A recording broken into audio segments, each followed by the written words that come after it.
Circle of Friends Part 2, meeting people at cafe events. Now, running cafe events is an exciting way to meet people, and it can be jazzed up a little bit. You know, you can actually make this a little bit more exciting. But the problem that a lot of people have with running coffee shop events is they tend to have either low numbers, or they'll have maybe 10 people at one event and they'll probably have 2 or 3 people at the next, and they wonder what's going on. Now, to give you my secret formula of what I do, I make sure that when I'm doing such an event is I go to the cafe, I book one single table, and I make rock solid secure that I'm going to fill that table. I'm going to basically aim for between 5 to 10 people, maybe 12 people at the max if the place is particularly popular.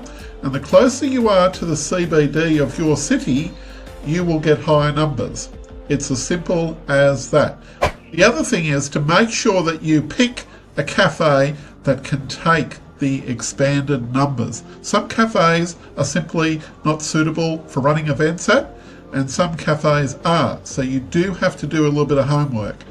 Basically, what I've always been able to do with my social groups and sometimes business groups, because you can run a stand-up type of event in some cases, you can essentially get a lot of people together.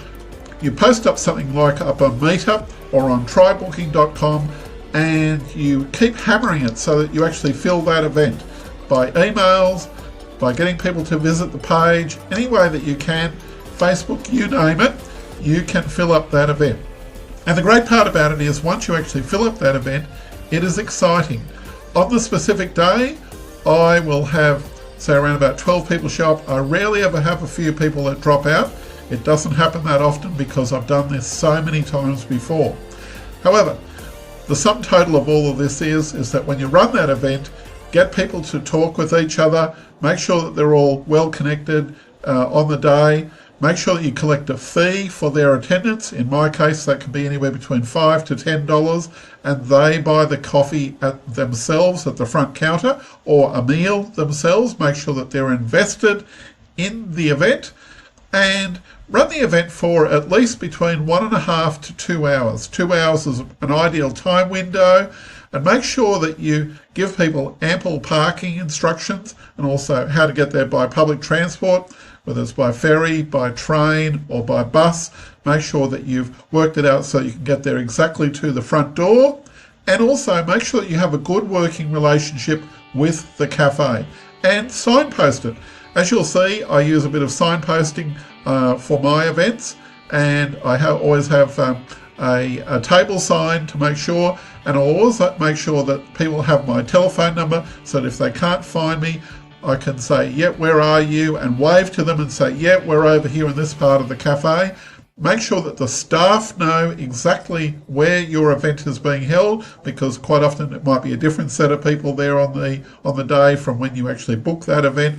And go back to that cafe several times over so that you make sure that they know who the heck you are before you run that event on the day, and that you've got that kind of working relationship built in. Now, this is a lot of fun. As a result of doing this, you will make new friends. You will build a circle of friends. Your people that come along will drag along their friends. It basically builds itself. And if you're running any other events, your regular people that come along will tell people about those other events and other things that you do. Whatever it is that you do, they will do the advertising for you. You don't really have to do too much work. This is a lot of fun. Give it a try. I do several of these right throughout the year in both Sydney and in Melbourne, and I encourage you, wherever you live, to give this a go. Have a look at some of these events that I've just been featuring in the side windows here. It is a lot of fun, and hey, in Australia we have the best coffee, and I hope you do too wherever you can run these events in your neighbourhood. This is David Newton speaking. Have a look at these other videos that we've got. Look forward to seeing you again soon.